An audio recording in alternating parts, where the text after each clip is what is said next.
What's up, everyone? It is Diecastbuffet here again, guys. We have a brand new sponsor for Kyle Busch. This is the Bank of the Ozarks Chevrolet for RCR. A really interesting looking paint scheme. Let's check it out. And here we go, folks, with today's Diecast review. Now, this is a brand new sponsor for Kyle Busch. I don't think they've ever had a 164 made. Who knows? But it's officially called the Bank of the Ozarks Chevrolet. And I really like this livery. It definitely brings me back to kind of the 2015, 2016 Hendrick Motorsports era. I think it was Casey Kane. He had a Quicken Loans car. And the colors are kind of similar to it. It was maybe his Liftmaster car as well. He was sponsored by, I think, 2016, 2017, give or take. Anyways, it has a lot of vibes from that era of the sport. And yet again, another brand new sponsor for Kyle Busch, which is cool. I like to see different, sponsors getting 164s made.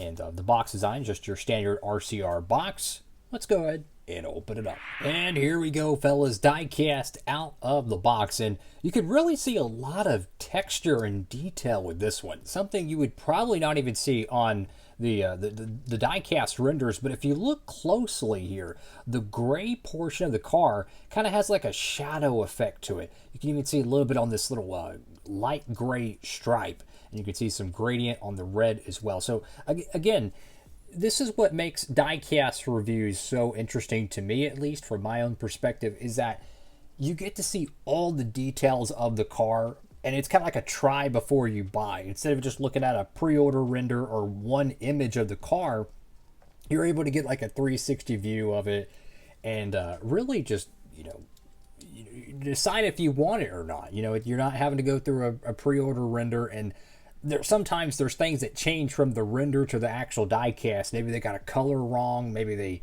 they forgot a logo or something. This is exactly what you get. And that's what's really cool about it. You got Busch right there on the front windscreen. You got Bank OZK. I guess that's like their acronym for it. I don't know. You have your little logo there. Go to the front of the diecast. You have the red stripe underneath the Camaro headlights, which technically it is not a Camaro. It is just a Chevrolet. So it could be a K5 Blazer. It could be a 98 Suburban. We don't know. We just know it's a Chevrolet, guys. I'm kidding. Number 8 right there. Sudoku on both sides with the RCR logo. On the left side of the diecast here. I have no idea where he ran this car, by the way. I feel like Kyle Busch has so many different sponsors nowadays.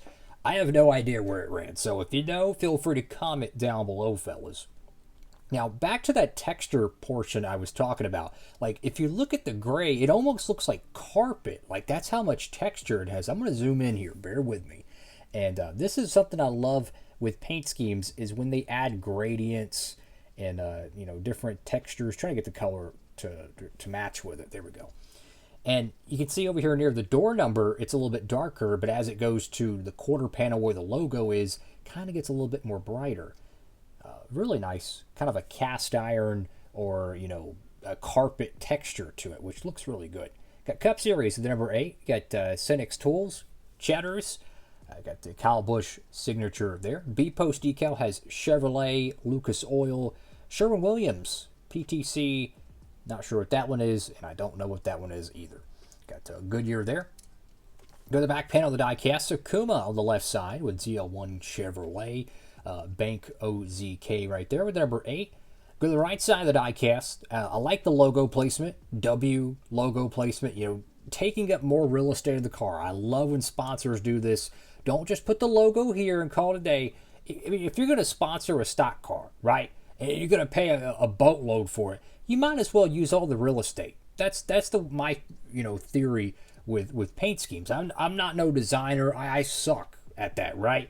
I'm not no artist, but that's that's my theory with it. If you're going to sponsor a stock car, in theory you would want to use every panel of said stock car. Top of the diecast here, we have the number 8 once again, same. It's the same color as the door number. I don't see any main differences. Maybe the outlining is a little bit bolder, probably, so it matches a little bit better on the top, considering the door numbers have different colors around it. Get OZK.com, you got Busch, you have Bank OZK once again.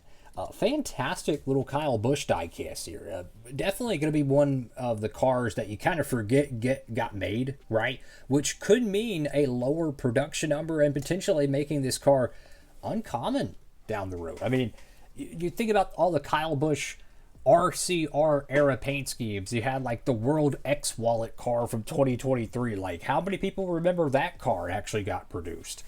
You have his Advent Calendar car. Check out that Truex diecast. That thing's beautiful. The Advent Calendar car, which was the Global Industrial car, I think it was. That diecast is probably going to be very obscure to get. So it's just adding to the cornucopia of different Kyle Busch random paint schemes with his, well, not new, but current day team. A whole bunch of great 164 releases recently have dropped. I mean, check these out right here. We've got Denny Hamlin, Kyle Busch, Christopher Bell, Martin Truex Jr., and can't forget good old Ty Gibbs as well. Fantastic diecast releases. And this just tip of the iceberg here, fellas. They had a 20-car diecast shipment for the 164 collectors. I mean, just absolutely bananas how many cars.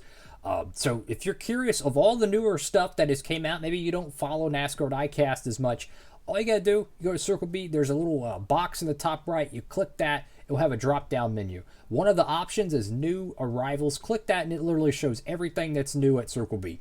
All the newest stuff, boom, bada bang, done. And that's a really quick and convenient way to keep track of all the newest stuff that has dropped.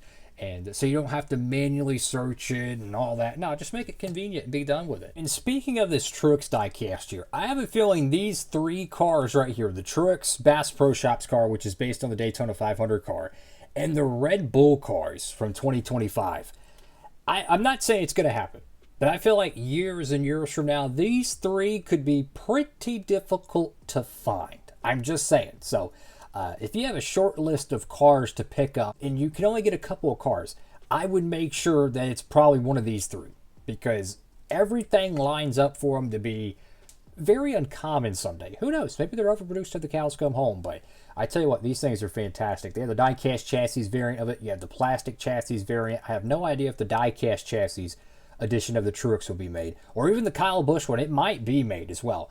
We've seen, I'd probably say maybe about 5 to 10% of the cars in 2025 thus far have diecast chassis variants. So keep a lookout for those. But yeah, I'd make sure I'd pick those up as well.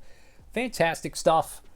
This Kyle Busch car probably won't get a NASCAR Authentics line release, so that could help add to the obscurity of this car. And again, you look at all these RCR cars that have gotten made. This one is definitely one of the more random ones, but I really like this paint scheme. Hopefully they stick around with the team. So that's all for now, fellas. Make sure to like, comment, and subscribe. Diecast Buffet, signing off.